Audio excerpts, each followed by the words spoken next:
नमस्कार विद्यार्थी मित्रांनो, आज आपण या व्हिडिओमध्ये इयत्ता 8वी इतिहासातील जो पहिला धडा आहे, इतिहासाची साधने, हा धडा आपण सविस्तरपणे पाहणार आहोत. धड्याचे नाव आहे इतिहासाची साधने. कोणताही इतिहास लिहिताना वेगवेगळ्या साधनांचा आधार घेऊन तो लिहिला जातो. मग ह्या इतिहास लेखनाची साधने कोणती आहेत व कोणत्या प्रकारची आहेत, या सर्वांचा आपण या व्हिडिओमध्ये किंवा या धड्यामध्ये संपूर्ण माहिती घेणार आहोत. प्राचीन व मध्ययुगीन भारताच्या इतिहासाच्या साधनांचा अभ्यास आपण केलेला आहे. भारताच्या इतिहासाचे एकूण 3 विभागामध्ये विभाजन केलेले आहे. प्राचीन भारताचा इतिहास, मध्ययुगीन भारताचा इतिहास आणि आधुनिक भारताचा इतिहास. यातील प्राचीन भारताच्या इतिहासाच्या साधनांचा अभ्यास आपण इयत्ता 6वी मध्ये केलेला आहे. तर मध्ययुगीन भारताच्या इतिहासाच्या साधनांचा अभ्यास आपण इयत्ता 7वी मध्ये केलेला आहे. यावर्षी आपण आधुनिक भारताच्या इतिहासाच्या साधनांचा अभ्यास करणार आहोत. प्राचीन व मध्ययुगीन, त्याचप्रमाणे आपण आता आधुनिक भारताच्या इतिहासाच्या साधनांचा अभ्यास यावर्षी करणार आहोत. इतिहासाच्या साधनामध्ये भौतिक, लिखित आणि मौखिक साधनांचा समावेश होतो. या इतिहासाच्या साधनामध्ये एकूण 3 साधनांचा समावेश होतो. एक आहे भौतिक साधने, 2 लिखित साधने आणि तिसरं आहे मौखिक साधने. त्याचप्रमाणे आधुनिक तंत्रज्ञानावर आधारित दृक, श्राव्य आणि दृकश्राव्य अशा साधनांचाही समावेश होतो. भौतिक साधने, लिखित साधने आणि मौखिक साधने याच्या व्यतिरिक्त मॉडर्न टेक्नॉलॉजीवर आधारित असलेले दृक म्हणजे जे फक्त आपण दृश्य स्वरूपात पाहू शकतो अशी, श्राव्य म्हणजे फक्त आपण जे ऐकू शकतो अशा स्वरूपातील साधने, आणि दृकश्राव्य म्हणजे जे आपण पाहू शकतो आणि ऐकू शकतो म्हणजे व्हिडिओ वगैरे, अशा साधनांचा सुद्धा यामध्ये समावेश होतो. अशा प्रकारे आपल्याला इतिहासाच्या साधनामध्ये लिखित साधने, भौतिक साधने, मौखिक साधने, त्याचबरोबर आधुनिक तंत्रज्ञानावर आधारित साधने असे वेगवेगळे प्रकार सांगता येतील. या साधनांच्या आधारे तुम्हाला स्वाध्यायामध्ये एक पाठीमागं प्रश्न विचारलेला आहे. इतिहासाच्या साधनामधील टिंबटिंब साधने आधुनिक तंत्रज्ञानावर आधारित आहे. पर्याय आहे अ लिखित साधने, ब मौखिक साधने, क भौतिक साधने आणि ड आहे दृकश्राव्य. तर याचे उत्तर येईल दृकश्राव्य. आता आपण भौतिक साधने म्हणजे काय, भौतिक साधनामध्ये कशाचा समावेश होतो हे पाहूया. भौतिक साधने.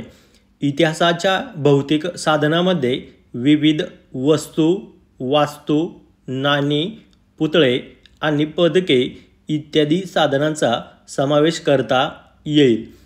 म्हणजे इतिहासाच्या जी भौतिक साधनं आहेत, या भौतिक साधनामध्ये विविध वस्तू आणि वस्तू या वेगळ्या आहेत आणि वास्तू या वेगळ्या आहेत.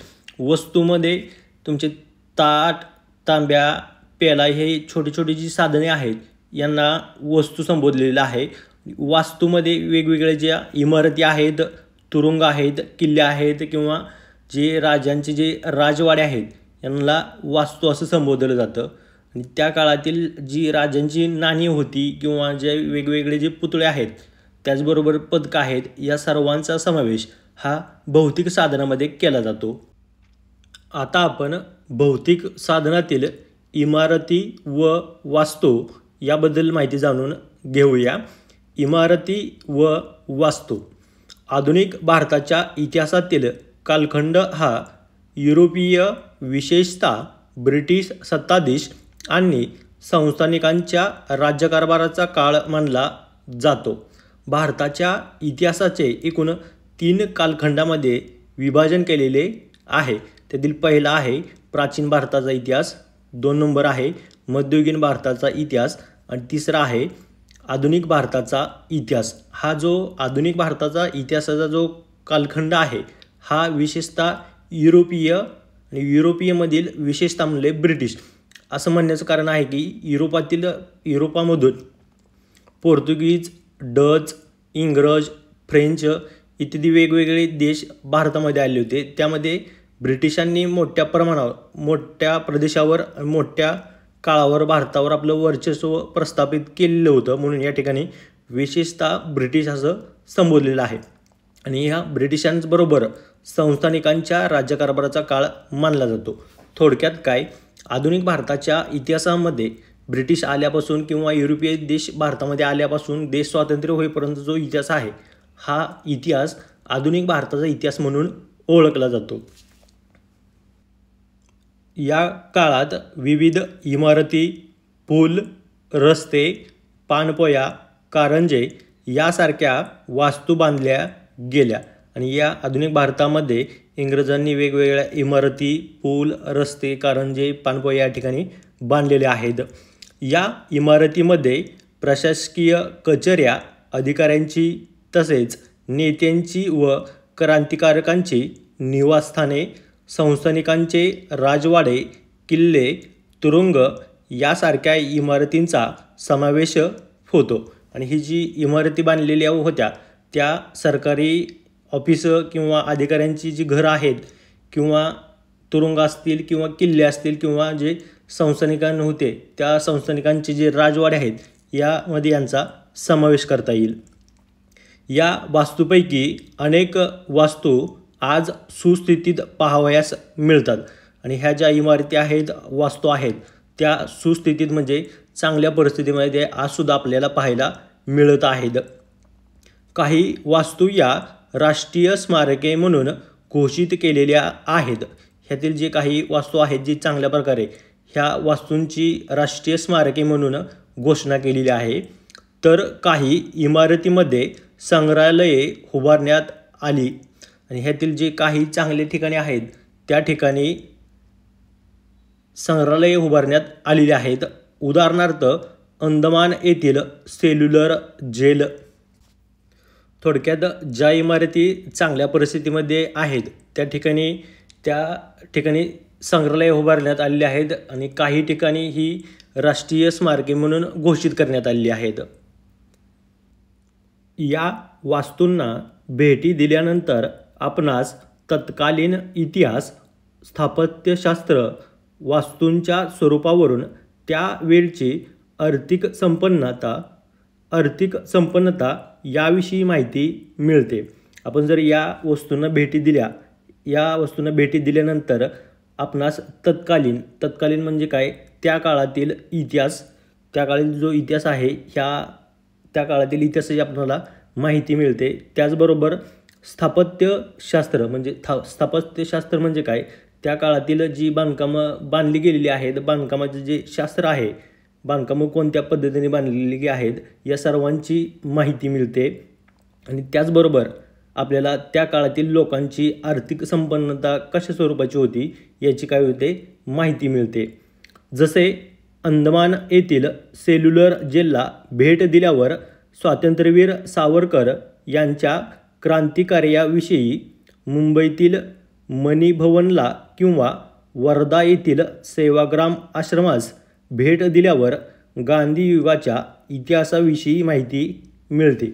जर आपण अंदमान या जेलला जर भेट दिली तर त्या ठिकाणी भेट दिल्यानंतर आपल्याला स्वातंत्र्यवीर सावरकर यांनी जे कार्य केलेलं आहे या कार्याविषयी आपल्याला त्या ठिकाणी भेट दिल्यानंतर माहिती मिळते. त्याचबरोबर मुंबईतील मणिभवन असेल किंवा वर्धा येथील सेवाग्राम आश्रम असेल या ठिकाणी जर आपण भेट दिली तर त्या ठिकाणी भेट दिल्यानंतर आपल्याला गांधीजींनी जे स्वातंत्र्य मिळवण्यासाठी कार्य केलेलं आहे ह्या कार्याची आपल्याला त्या ठिकाणी माहिती मिळते. आता आपण माहीत आहे का तुम्हाला हे पाहूया. वस्तू संग्रहालये आणि इतिहासाच्या अभ्यासासाठी वस्तू संग्रहालयामधून विविध वस्तू, चित्रे, छायाचित्रे यासारख्या विविध गोष्टींचे जतन केलेले असते. वेगवेगळ्या वस्तू संग्रहालयामध्ये वेगवेगळी वस्तू, चित्रे, छायाचित्रे अशी जतन करून ठेवली जातात. आणि या वस्तूच्या माध्यमातून, चित्राच्या माध्यमातून किंवा छायाचित्राच्या माध्यमातून त्या ठिकाणी आपण भेट दिल्यानंतर वेगवेगळ्या आपल्याला इतिहासाची आपल्याला काय होत असते, माहिती होत असते. पुण्यातील आगाखान पॅलेस येथील गांधी स्मारक संग्रहालयात आपणास महात्मा गांधींच्या वापरातील अनेक वस्तू, कागदपत्रे पाहावयास मिळतात. पुण्यामध्ये एक आगाखान पॅलेस आहे आणि ह्या पॅलेसमध्ये महात्मा गांधीजींचे स्मारक संग्रहालय उभारण्यात आले आहेत आणि त्या ठिकाणी गेल्यानंतर त्या ठिकाणी तुम्हाला गांधीजींच्या वेगवेगळ्या वस्तू असतील, कागदपत्रे असतील, हे तुम्हाला त्या ठिकाणी पाहायला मिळतील. आणि याच्या माध्यमातून गांधीजींनी जे स्वातंत्र्यासाठी जे कार्य केलेलं आहे ह्या कार्याची माहिती त्या ठिकाणी तुम्हाला गेल्यानंतर उपलब्ध होईल. या माहितीच्या आधारे तुम्हाला स्वाध्यायामध्ये एक प्रश्न विचारण्यात आलेला आहे. तो प्रश्न पाहूया आपण. पुण्यातील टिंबटिंब या गांधी स्मारक संग्रहालयात गांधीजींच्या इतिहासाविषयी माहिती मिळते. पर्याय आहे अ. आगाखान पॅलेस, ब. साबरमती आश्रम, क. सेल्युलर जेल, ड आहे लक्ष्मी विलास पॅलेस. तर याचे उत्तर आहे अ. आगाखान पॅलेस. यानंतर पुढे आहे पुतळे आणि स्मारके. स्वातंत्र्यपूर्व व स्वातंत्र्योत्तर काळात अनेक व्यक्तींची स्मारके पुतळ्यांच्या रूपात उभारली गेली. स्वातंत्र्यपूर्व म्हणजे काय, देशाला स्वातंत्र्य मिळण्याच्या अगोदर, व स्वातंत्र्योत्तर म्हणजे काय, देशाला स्वातंत्र्य मिळाल्याच्या नंतर अनेक वेगवेगळ्या व्यक्तींची काय केली आहेत, पुतळे उभारले गेलेले आहेत. हे पुतळे देखील आधुनिक भारताच्या इतिहासाच्या अभ्यासाच्या दृष्टीने महत्त्वाचे आहेत. आणि हे जे पुतळे जे उभारले गेले आहेत ते आधुनिक भारताच्या इतिहासाच्या अभ्यासाच्या दृष्टीने अतिशय महत्त्वाचे आहेत. अनेक वेगवेगळी माहिती या पुतळ्याच्या माध्यमातून आपल्याला मिळत असते. विविध पुतळ्यावरून आपणास त्या काळातील राज्यकर्ते, समाजातील प्रतिष्ठित व्यक्ती यांच्याविषयी माहिती मिळत असते. आणि ह्या पुतळ्यांच्या माध्यमातून त्या प्रतिष्ठित व्यक्ती, त्या व्यक्तींनी काय कार्य केलेले आहे, देशासाठी असेल किंवा समाजासाठी असेल, या सर्वांची आपल्याला माहिती या पुतळ्यांच्या माध्यमातून मिळत असते. पुतळ्याच्या दर्शनी पाटीवर संबंधित व्यक्तीचे पूर्ण नाव, जन्म मृत्यूची नोंद, त्या व्यक्तीचे थोडक्यात कार्य, जीवनपट याविषयी माहिती मिळते. आणि ज्या ठिकाणी हा पुतळा उभारलेला आहे त्या ठिकाणी दर्शनी भागावर त्या व्यक्तीचे पूर्ण नाव लिहिलेले असते. त्या नावाबरोबरच त्याचा जन्म कधी झाला, त्या व्यक्तीचा मृत्यू कधी झाला, त्याचबरोबर त्या व्यक्तीनं समाजासाठी असेल किंवा देशासाठी जे कार्य केलेलं आहे त्या कार्याची थोडक्यात त्या ठिकाणी माहिती लिहून दिलेली असते. महात्मा ज्योतिराव फुले, लोकमान्य टिळक, डॉक्टर बाबासाहेब आंबेडकर यांच्या पुतळ्याप्रमाणे विविध घटनांच्या स्मृत्युप्रित्यर्थ उभारलेली स्मारकेसुद्धा संबंधित घटनाकाळ, त्या घटनेशी निगडीत व्यक्ती इत्यादी माहिती देतात. उदाहरणार्थ विविध ठिकाणची हुतात्मा स्मारके, ज्याप्रमाणे महाराष्ट्रामध्ये, भारतामध्ये वेगवेगळ्या ठिकाणी डॉक्टर बाबासाहेब आंबेडकर असतील, महात्मा फुले असतील किंवा अशा अनेक लोकांची तुम्हाला पुतळे पाहायला मिळत असतात. त्याचबरोबर ज्या व्यक्तीने देशासाठी, समाजासाठी कार्य केलेले आहेत अशा अनेक व्यक्तींची या ठिकाणी काय केलेली आहेत, पुतळे उभारलेले आहेत. पुढे विद्यार्थ्यांसाठी एक कृती दिलेली आहे, ती विद्यार्थ्यांनी करायची आहे. करून पहा. काय सांगितले पाहू. तुमच्या नजीकच्या परिसरात असणारी स्मारके आणि पुतळे याविषयी माहिती मिळवा. म्हणजे काय, तुम्ही ज्या ठिकाणी राहता त्या ठिकाणच्या परिसरामध्ये, आसपासमध्ये कोणती स्मारकं आहेत, कोणते पुतळे आहेत यांच्याविषयी काय करायची, माहिती गोळा करायची आहे. त्यावरून तुम्हाला त्या घटनेची अथवा व्यक्तीविषयी कोणती माहिती मिळते याची नोंद करा. आणि त्या पुतळ्यांच्या स्मारकांच्या आधारे त्या व्यक्तीने काय कार्य केलेलं आहे, त्या व्यक्तीचा जन्म कधी झालेला आहे, मृत्यू कधी झालेला आहे, त्या व्यक्तीनं समाजासाठी असेल किंवा देशासाठी काय केलेलं आहे, काय कार्य केलेलं आहे, काय योगदान आपलं दिलेलं आहे, या सर्वांची माहिती काय करायची, विद्यार्थ्यांनी एकत्र करायची, गोळा करायची आहे, जतन करायची आहे. यानंतर पुढे आहे लिखित साधने. सुरुवातीला आपण पाहिले होते की इतिहासाच्या साधनामध्ये भौतिक साधने, लिखित साधने आणि मौखिक साधने यांचा समावेश होतो. भौतिक साधने आपण पाहिलेली आहेत. त्याच्यानंतर आता आपण पाहणार आहोत लिखित साधने. लिखित साधने. आधुनिक भारताच्या इतिहासाच्या लिखित साधनामध्ये खालील बाबींचा समावेश होतो. लिखित बाबीमध्ये खालील गोष्टीचा समावेश होतो. कोणकोणती लिखित साधने आहेत ते आपण पाहूया. एखादी इथं छान असा चार्ट दिलेला आहे तो आपण पाहूया. पत्रव्यवहार, परदेशी व्यक्तींच्या नोंदी, वृत्तपत्रे, चरित्रे, पुस्तके, आत्मचरित्रे, फॅक्टरी रेकॉर्ड्स, नियतकालिके या सर्वांचा कशामध्ये होतो समावेश? लिखित साधनामध्ये. लिखित साधने म्हणजे काय? जी लिहून ठेवलेली साधनं आहेत त्यांचा समावेश लिखित साधनामध्ये होतो. आणि आधुनिक भारताच्या इतिहासामध्ये ह्या लिखाणाचा शोध लागल्यामुळे जे लिखित साधनं आहेत ती मोठ्या प्रमाणावर या ठिकाणी आपल्याला वाढलेली पाहायला मिळतील. लिखित साधनातील आता आपण वृत्तपत्रे व नियतकालिके याच्याबद्दल माहिती पाहूया. वृत्तपत्रे व नियतकालिके. वृत्तपत्रामधून आपणास समकालीन घटनाविषयी माहिती मिळते. वृत्तपत्रे म्हणजे काय? न्यूजपेपर. ह्या न्यूजपेपरच्या माध्यमातून आपल्याला त्या काळातील ज्या घटना घडलेल्या आहेत त्या घटनांची आपल्याला माहिती मिळत असते. त्याबरोबर एखाद्या घटनेचे सखोल विश्लेषण, मान्यवरांची मतमतांतरे, आग्रलेख प्रसिद्ध होत असतात. त्याचबरोबर आपल्याला एखाद्या घटनेची सखोल माहिती मिळत असते. त्याचबरोबर त्या घटनेबद्दल वेगवेगळ्या लोकांची काय मतं आहेत त्याबद्दलसुद्धा आपल्याला डिटेल माहिती या पेपरच्या माध्यमातून मिळत असते. आपल्याला त्या काळातील राजकीय, सामाजिक, आर्थिक, सांस्कृतिक घडामोडींची माहिती मिळते. त्याचबरोबर आपल्याला त्या काळातील राजकीय परिस्थिती कशी होती, सामाजिक परिस्थिती कशी होती, त्या काळातील आर्थिक परिस्थिती कशी होती, सांस्कृतिक त्या काळामध्ये लोक कशी राहत होती या सर्वांची माहिती ह्या पेपरच्या माध्यमातून आपल्याला मिळत असते.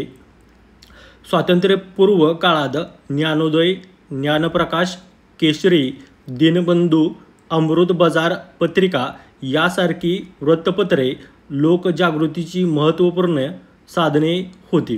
म्हणजे काय? देश स्वातंत्र्य होण्याच्या अगोदरच्या काळामध्ये ज्ञानोदय असेल, ज्ञानप्रकाश असेल, केसरी असेल, दिनबंधू असेल किंवा अमृत बाजार पत्रिका असेल, ह्या सर्व वृत्तपत्राच्या माध्यमातून लोकांमध्ये जनजागृतीचं काम, म्हणजे ज्या गोष्टी चांगल्या प्रकारच्या आहेत त्या गोष्टी लोकांपर्यंत पोहोचण्याचं काम ही वृत्तपत्रे त्या काळामध्ये करत होती.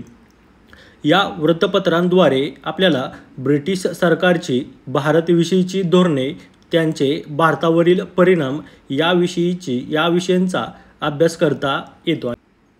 आणि या न्यूजपेपरच्या माध्यमातून ब्रिटिश सरकारची भारताविषयी काय धोरणं आहेत, ब्रिटिश भारतामध्ये काय करणार आहेत आणि त्याचे परिणाम भारतावरती काय होणार आहेत या सर्वांचा एकंदरीत काय होत होता लोकांना माहिती मिळत होती. या सर्वांचा आपल्याला अभ्यास करता येईल.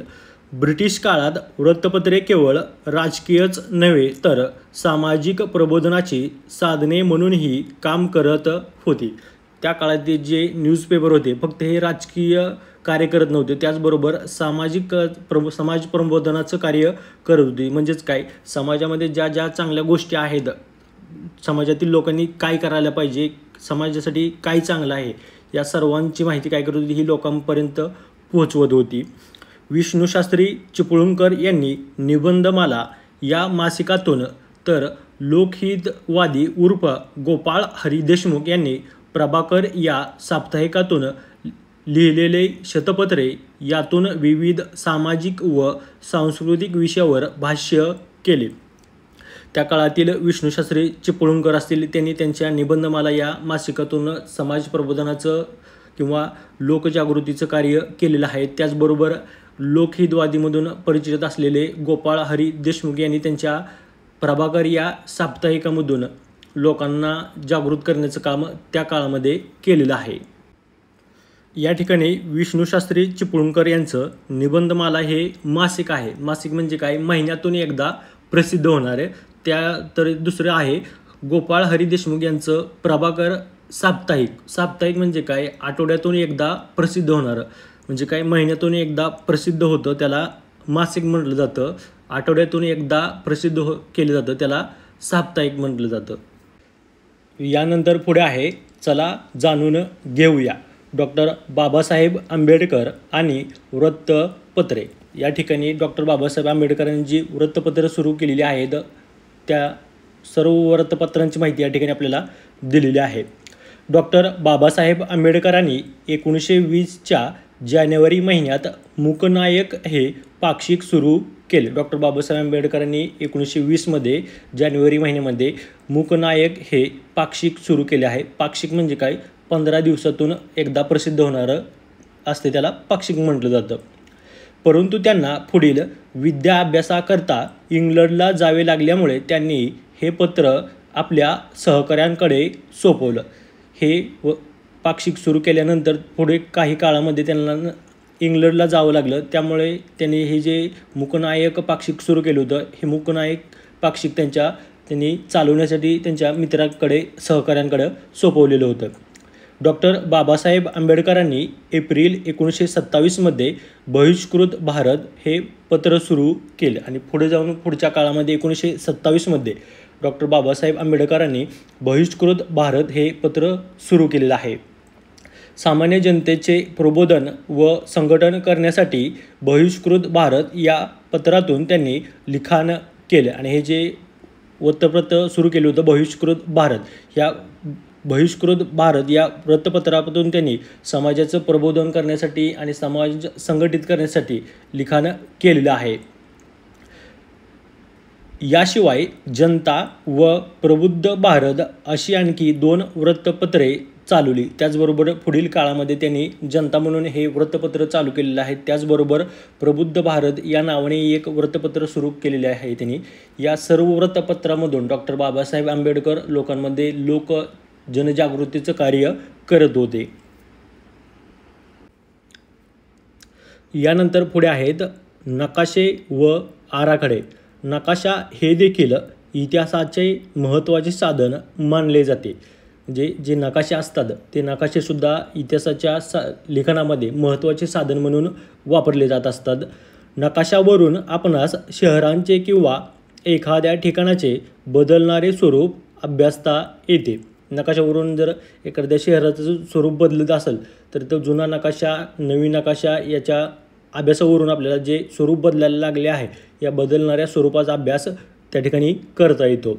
ब्रिटिश काळात स्थापन झालेल्या सर्वे ऑफ इंडिया या स्वतंत्र विभागाने भारताच्या विविध प्रांतांचे शहरांचे शास्त्रशुद्ध पद्धतीने सर्वेक्षण करून नकाशे तयार केलेले आहेत.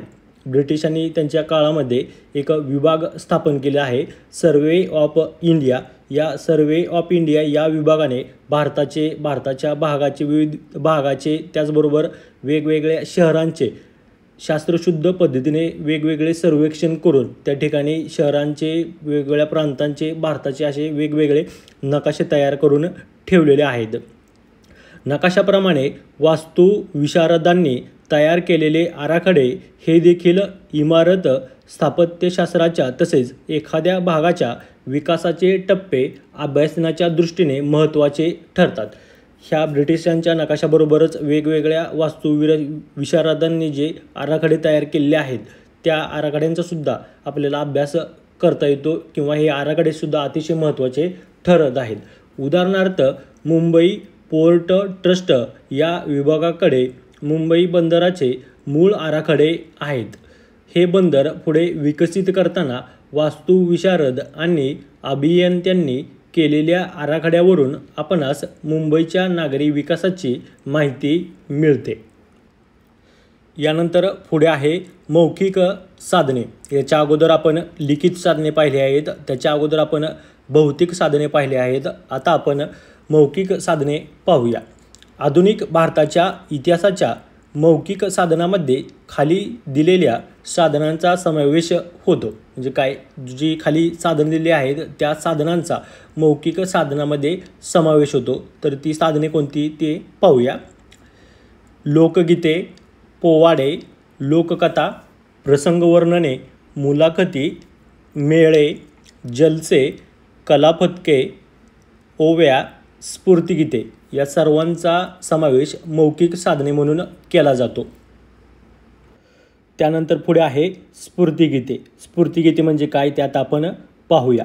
स्वातंत्र्य चळवळीच्या काळात अनेक स्फूर्तिगीतांची रचना केली गेली.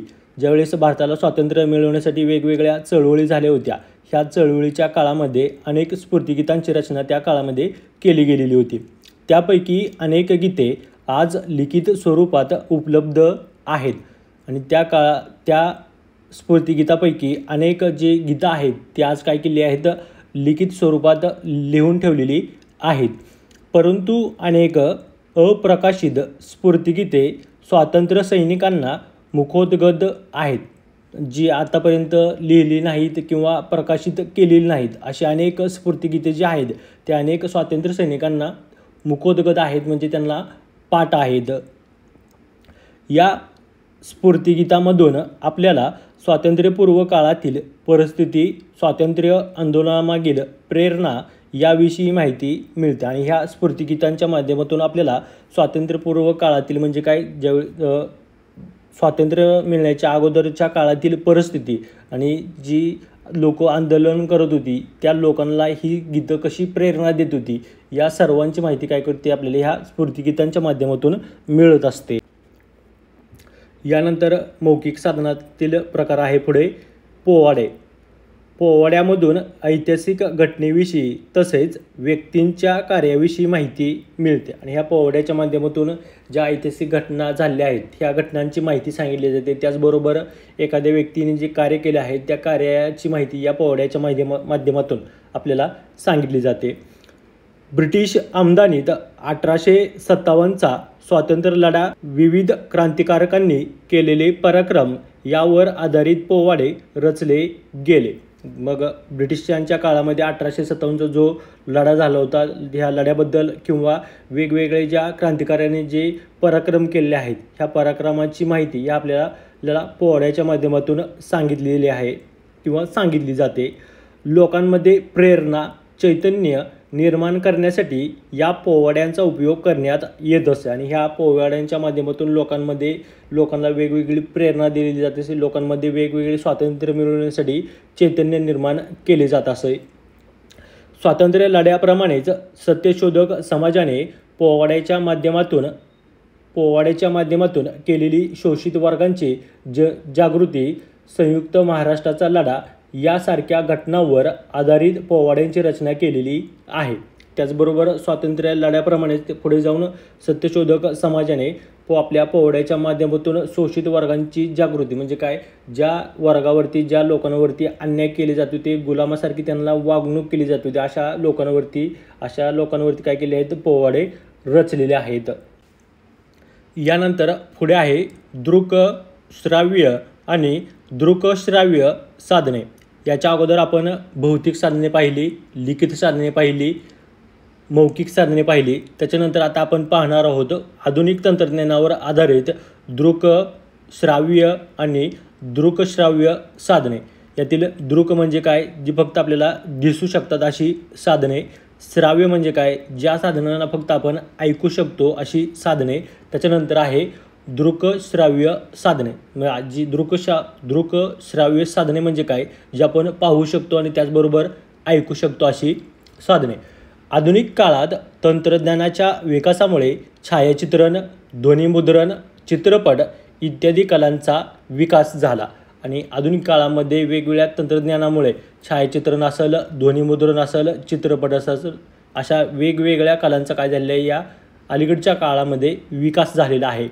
अर्थात त्यातून निर्माण झालेली छायाचित्रे, ध्वनिमुद्रिते, रेकॉर्ड्स, चित्रपट यांचा वापर इतिहासाची साधने म्हणून करता येतो. आणि ह्या बदलत्या काळानुसार निर्माण झालेले जे छायाचित्रे आहेत किंवा रेकॉर्ड्स असतील किंवा वेगवेगळे जे चित्रपट आहेत यांचासुद्धा इतिहासाची साधने म्हणून वापर करता येऊ शकतो. यानंतर पुढे आहे छायाचित्रे. छायाचित्रे ही आधुनिक भारताच्या इतिहासाची दृक स्वरूपाची साधने आहेत. म्हणजेच छायाचित्रे जे आहेत, जे फोटो आहेत, ते आधुनिक भारताच्या इतिहासाची दृक स्वरूपाची म्हणजे काय, दृश्य स्वरूपाची साधने आहेत. छायाचित्रण कलेचा शोध लागल्यानंतर विविध व्यक्ती, घटना, त्याचप्रमाणे वस्तू व वास्तू यांची छायाचित्रे काढण्यात येऊ लागली. ज्या वेळेस छायाचित्रणाचा म्हणजे काय, फोटोग्राफीचा शोध लागला, हा फोटोग्राफीचा शोध लागल्यानंतर वेगवेगळ्या व्यक्ती असतील, वेगवेगळ्या घटना असतील किंवा त्या काळातील वस्तू असतील किंवा त्या काळातील वेगवेगळ्या वास्तू असतील, ह्या सर्वांचे काय करायला लागलेत, फोटो काढायला सुरुवात झालेली आहे.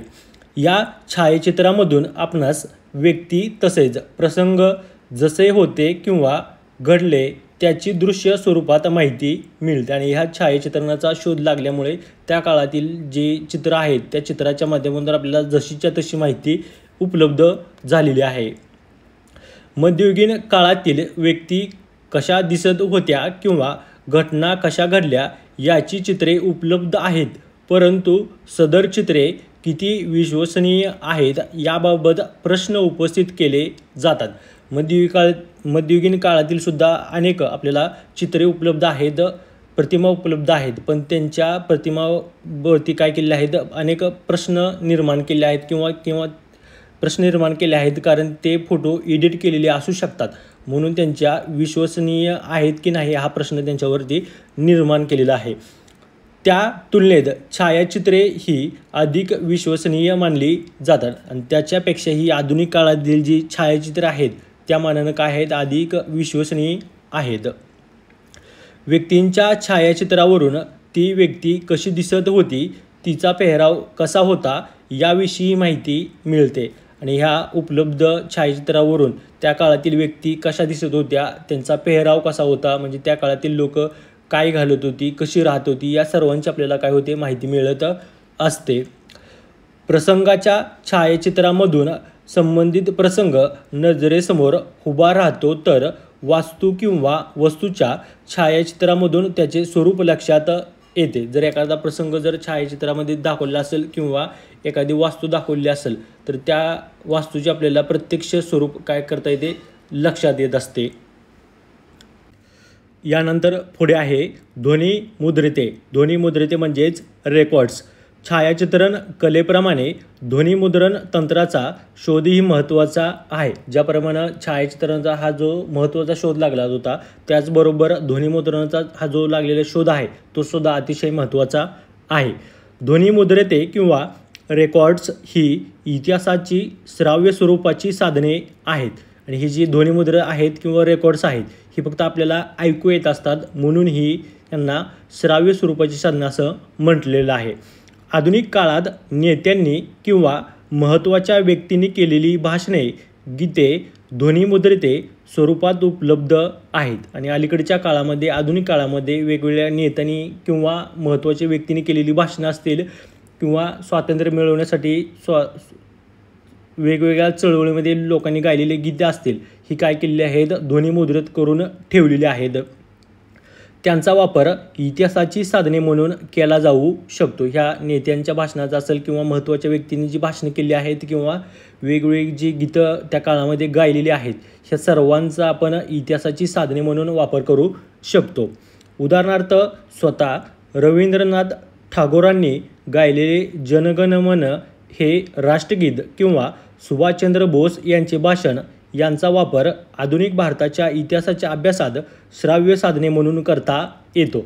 रवींद्रनाथ टागोर यांनी गायलेले जे राष्ट्रगीत आहे जनगणमन, त्याचबरोबर सुभाषचंद्र बोस यांनी भारतीयांना मार्गदर्शन करण्यासाठी वेगवेगळी जी भाषणं केलेली आहेत, ह्या भाषणांचा सुद्धा आपण श्राव्य साधने म्हणून वापर करू शकतो. यानंतर पुढे आहे चित्रपट. चित्रपट हे दृकश्राव्य साधन आहे, कारण की यामध्ये आपल्याला दृश्य दिसत असते आणि त्याचबरोबर काही ऐकू येत असते, म्हणून हे दृकश्राव्य साधन आहे. चित्रपट हा आधुनिक तंत्रज्ञानाचा एक आगळा आविष्कार मानला जातो. 20व्या शतकात चित्रपट तंत्रज्ञानात मोठ्या प्रमाणात प्रगती झाली आणि 20व्या शतकामध्ये ह्या चित्रपटामध्ये, ह्या साधनामध्ये मोठ्या प्रमाणात प्रगती झालेली आहे, मोठ्या प्रमाणात अपडेट झालेले आहे. दादासाहेब फाळकेंनी इसवी सन 1913 भारतीय चित्रपट सृष्टीची मुहूर्तमेढ रोवली आणि चित्रपट भारतामध्ये आणण्याचं काम कोणी केले असेल तर ते आहेत दादासाहेब फाळके.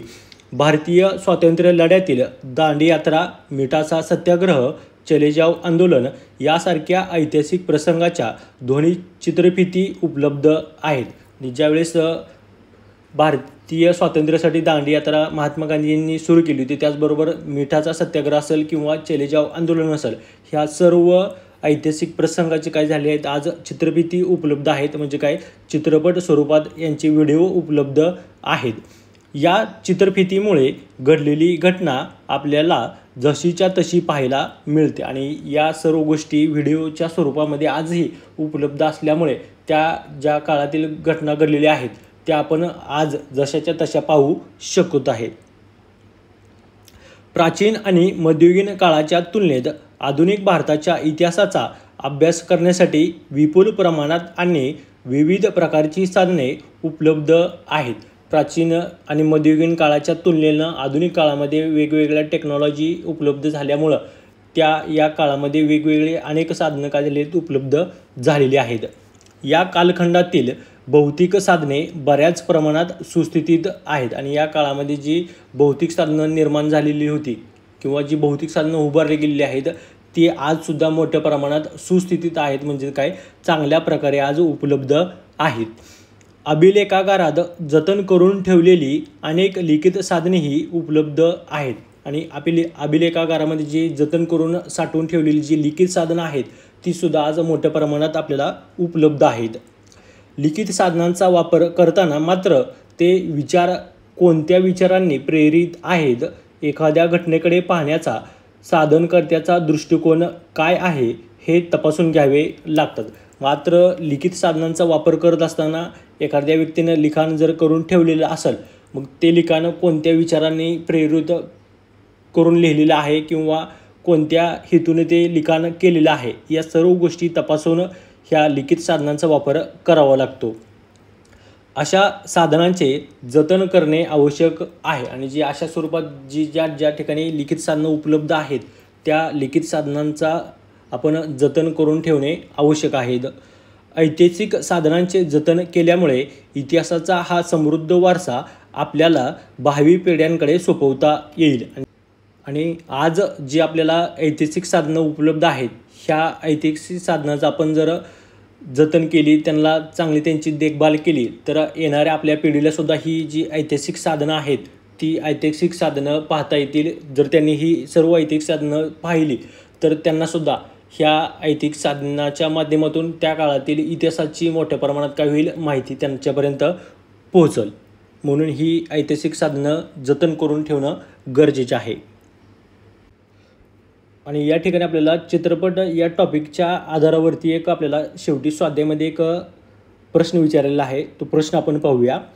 20व्या शतकातील आधुनिक तंत्रज्ञानाचा एक आगळा आविष्कार म्हणजे टिंबटिंब होय. अ. पोवाडा, ब. छायाचित्र, क. मुलाखती, ड. चित्रपट. तर याचे उत्तर आहे चित्रपट. तर अशा प्रकारे हा जो आपला पहिला धडा होता इतिहासाची साधने हा धडा या ठिकाणी संपलेला आहे.